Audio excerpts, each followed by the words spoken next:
मैं हूं मधुर और आप देख रहे हैं अपना कानपुर। और आज हम बात करेंगे एक ऐसे चालाक अपराधी की, आरोपी की, जिसने अपने दिमाग का इस्तेमाल करते हुए गलत तरीके से लड़कियों को झांसा देता था और कहता था कि उनसे वो शादी करेगा और उनसे ठग लेता था करोड़ों रुपए।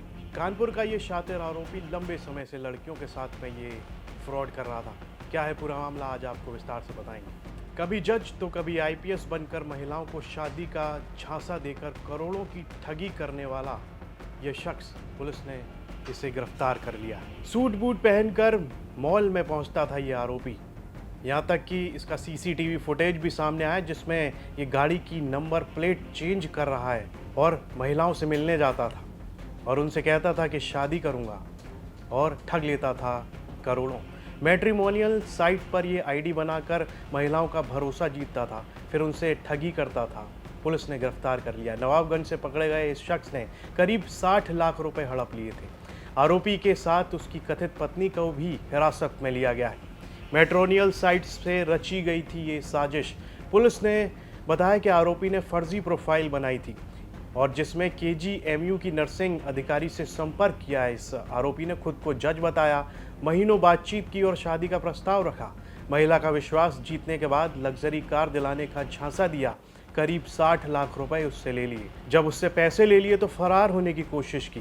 पीड़िता ने बताया कि आरोपी ने उसे कानपुर के सिविल लाइंस में एक मॉल में मिलने बुलाया। वहाँ फर्जी नंबर प्लेट वाली कार में बैठाकर नकद रकम ली, सिनेमा हॉल में अंदर गया और फिर वहां से पैसे लेकर बहाना बनाकर भाग गया। महिला ने तुरंत कर्नलगंज थाने में शिकायत दर्ज कराई। क्या कुछ कहना है इस पीड़िता का, वो सुन लेते हैं। मेरे साथ 60 लाख का वो हो गया फ्रॉड।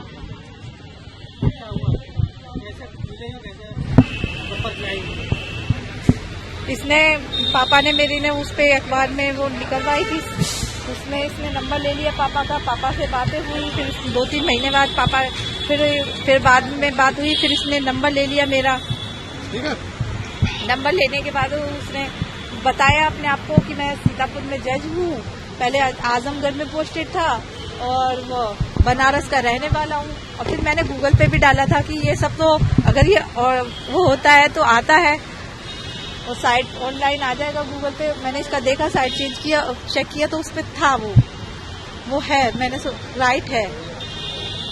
लेकिन जब ये इससे कॉल करके फिर इसने अपना बताया कि मुझे ये गाड़ी चाहिए, वो चाहिए, कि मैं इतने पैसे दिखा नहीं सकता हूँ, मेरे पास तो बहुत सारा पैसा होता है लेकिन मैं दिखा नहीं सकता हूँ उस पैसे के लिए, तो तुम ये करो कि लोन ले लो, फिर उसके बाद हम वो तुम्हारा वो सब कर देंगे, लोन भी तुम्हारा 2 साल में कंप्लीट हो जाएगा।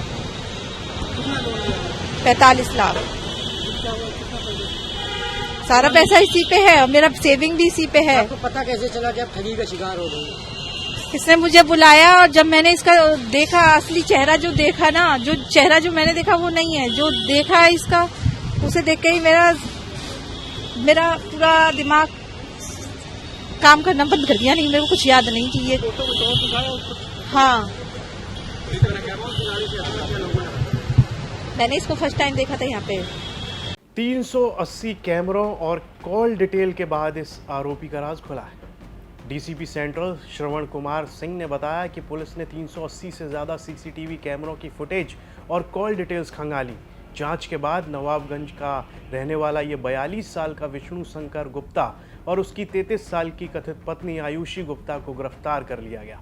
गिरफ्तारी से बचने के लिए पुलिस पर इसने कुत्ते छोड़ दिए थे।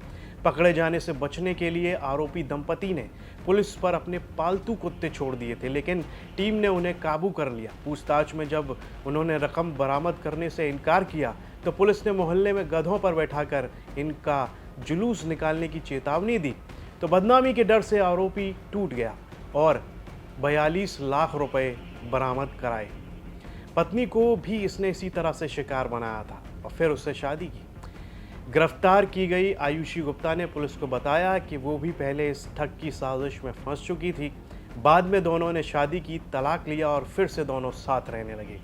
जांच में ये भी सामने आया कि आरोपी सिर्फ एक नहीं बल्कि 10 से ज़्यादा महिलाओं को निशाना बना चुका है। कभी खुद को जज बताया तो कभी आईएएस या फिर आईपीएस बताकर प्रोफाइल तैयार करता था। भरोसा दिलाने के लिए असली अफसरों की तैनाती तक की जानकारी जुटा लेता था। कैसे ये जानकारी जुटाता था, ये भी बड़ा सवाल है। इस पर पुलिस अधिकारी श्रवण कुमार सिंह का क्या कहना है, आइए वो सुन लेते हैं। आप लोगों ने खुलासा किया, किस संबंध में खुलासा किया है? देखिए, एक पीड़िता हैं, महिला नर्सिंग ऑफिसर हैं किंग जॉर्ज मेडिकल कॉलेज में। इनके साथ एक बड़ी घटना हुई जिसमें ये हमने 43 लाख रुपए बरामद किया है। और इन्होंने मैट्रिमोनियल साइट पे जा कर के एक साइट पे एक लड़के से इनकी बातचीत हुई। लड़के ने कहा कि मैं जुडिशल मजिस्ट्रेट हूँ आजमगढ़ में, फिर सीतापुर में बताया। और इस तरीके से इनकी चैट हुई। फिर उन्होंने कहा कि मुझे लग्जरी गाड़ी चाहिए। इन्होंने लगभग 45 लाख का लोन लिया। और लोन लेने के बाद जब ये यहाँ पे मिलने के लिए आई, महिला ने कहा कि मुझे डाउट तो हो रहा था, लेकिन इतना नहीं डाउट हुआ क्योंकि वो वीडियो कॉल नहीं करता था। ये जब लेने आई, फिर रेवमाल में गई और उन्होंने कहा कि पैसा रख दो गाड़ी में, और 59,50,000 रुपया ले करके फरार हो गया। पहले एक दो जगह गई और फिर मेरे पास आई। मेरे पास जैसे ही आई, मैंने इनको सुना और सुनते भी लगा कि बड़ा गंभीर घटना है। तत्काल वरिष्ठ अधिकारियों के संज्ञान में लाया, तत्काल मुकदमा लिखवाया, अपनी सर्विलांस टीम को बुलाई, इनको ब्रीफ किया, इंस्पेक्टर कर्नलगंज को बताया, हमारी सर्विलांस की टीम के पवन, उनकी पूरी टीम लगी रही। 2 दिन तक हमने एविडेंस कलेक्ट किया क्योंकि मोबाइल से कोई डाटा हमको नहीं मिल पा रहा था। लेकिन जो इस शहर के लिए सबसे बड़ी देन है कि ऑपरेशन त्रिनेत्र और हर घर कैमरा, जो पुलिस कमिश्नर साहब का जो एक महाअभियान चला था, उससे हमको बहुत सारी फुटेज मिली। और उस फुटेज से हमने गाड़ी आइडेंटिफाई किया। हम 24 घंटे गाड़ी को रेकिंग करते रहे कि गाड़ी में कोई आए बैठे, तब हम उसके बाद फिर आगे जगह पे जाएं। गाड़ी एक जगह हाथे में खड़ी थी। जब ये गाड़ी में बैठा और गाड़ी लेके जाने लगा, फिर हमने जब इसको कस्टडी में लिया तो इसने अपने को बड़ा बताया कि मैं सुप्रीम कोर्ट में वकील हूँ, हाई कोर्ट में वकील हूँ। तमाम इसने पुलिस को गिरफ्त में लेने का प्रयास किया, लेकिन पुलिस ने किया। जब घर पे गए तो इसने 2 बड़े बड़े कुत्ते पाल रखे थे, वहाँ पे पुलिस को इसने छोड़ा, ये लोग भागे। फिर घर को कार्डन किया। फाइनली हम लोगों ने जब पूरी इसको करी तो जो पैसा था इससे बरामद हुआ है। डिटेल हम लोगों को जो पता चली, वो पता ये चली है कि इसने एक और लखनऊ में इस तरीके का किया था जिसमें 40 लाख रुपया गया था, उसमें 4 लाख रुपया बरामद हुआ है। अभी एक हम लोगों के पास मैसेज आया है लड़की का कि उसकी सिस्टर के साथ इसने किया था, जिसमें उसने सुसाइड कर लिया। और उसने बड़ा मार्मिक लिखा है कि ऊपर वाला देख रहा है, मेरी सिस्टर मर तो गई लेकिन उसकी आत्मा देख रही होगी तो शांति मिलेगी। तो इस तरीके का इसने मतलब विभत्स काम किया है। और ये जो लड़की है जो बरामद हुई है महिला अपराधी, इससे भी इसने 6 लाख रुपया ठगा। और फिर इनमें आपस में अनबन हुई, तलाक भी हुआ, लेकिन फिर भी साथ रह रहे हैं। तो एक बड़ा नोटोरियस टाइप का ये क्राइम किया है इसने। और जो पीड़िता हैं उनको हम लोग न्याय देने में सक्षम हो पाए कि हमने उनका मोर देन 65%, 70% के आसपास पैसा बरामद किया। टीम अभी हमारी लगी है, बाकी भी हम बरामद करेंगे। सर, जो आरोपी पकड़ा गया इसका प्रोफाइल क्या है, क्या करता है? ये नवाबगंज का रहने वाला है यहीं का, और इसकी पहली पत्नी से एक तलाक चल रहा था, लेकिन साथ ही रह गया। वीडियो देखेंगे, टाई वाई लगा के, मास्क लगा करके इस तरीके से बनता है, गेटअप बनाता है कि जैसे ऑफिसर्स हैं। और ऑफिसर से बन करके जाहिर सी बात है वो उस डिपार्टमेंट को चुनता है जिसको उसका इम्पैक्ट जाए, और इम्पैक्ट जाने के बाद फिर वो लोगों को फेवर में लेता है। या अभी भी इसकी 7-8 लड़कियों से जैसा हम लोगों ने देखा है, बातचीत चल रही है, जाहिर सी बात होगा उसने झांसा दे रखा होगा। तो ये गंभीर है। मैं आपके माध्यम से अपील भी करना चाहूँगा, सोशल साइट पे इस तरीके के जो लोग मैट्रिमोनियल साइट देख रहे हैं, तो इस बात में झांसे में नहीं आया कि कोई अगर आदमी आइडेंटिटी दे रहा है, वो ऑफिसर है चाहे किसी डिपार्टमेंट का है, तो उससे अलर्ट रहें। लड़की ने नालायकी मतलब नादानी करी कि उसको वेरीफाई करना चाहिए था, और वो उसका शिकार हो गई। लेकिन अच्छा है कि पुलिस ने टीम लगा बरामद किया। ये चीज़ें ज़रूर हमको ध्यान में देना चाहिए कि जब भी हम इस तरीके के लोगों से मिलें तो इतने हैवी अमाउंट लेकर के न जाएं। तो ये बड़ी गंभीर घटना है, और पुलिस कमिश्नर सर के भी संज्ञान में पूरी बातें लाई गई हैं।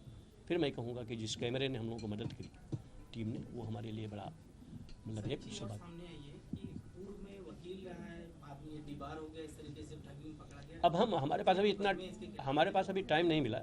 हम वो चीज़ों करेंगे। इसकी ऑलरेडी एक पत्नी का मुकदमा इससे चल रहा है कोर्ट में। पता चला कि वहाँ भी फाइल इसने चुराने का प्रयास किया था। तो साथ ही मैंने कहा ना कि मतलब जो इस तरीके का है, आप समझो कि एक लड़की से इसने 44 लाख 45 लाख रुपए लोन करवा रहा है, वो लड़की लेके आ रही पैसा 60 लाख। तो कितना बड़ा इसका शातिर पना है, और कैसे विश्वास में ले रहा। उस लड़की पे विश्वास पैदा किया उसने ना, तभी तो आई।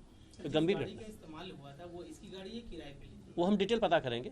गाड़ी आ गई हम लोग के कब्जे में। इसमें अभी और चीज़ें जैसे आपके माध्यम से पता चलेगा, बहुत से लोग और आएंगे, हो सकता है उन लोगों के साथ भी कहीं न कहीं ठगी की हो। सर ये गिरोह बना करके काम करते थे या नहीं, मैंने कहा ना ये दोनों हैं और साथी है, बहुत बड़ा साथी है। सर ये गाड़ी जो इस्तेमाल करता है तो उसमें किसी तरीके के कोई लोगो या इसके कई नंबर प्लेट हैं, उसमें विभिन्न पार्टियों के भी वो फ्लैग लगा लेता था। और जैसे कोई एडवोकेट है या जैसे कोई और डिपार्टमेंट का है, तो जिससे एक इम्प्रेशन बने उसका, तो लोग उसमें एक उसके दायरे में आए, ग्रिप में आए कि झांसे में आ जाएं।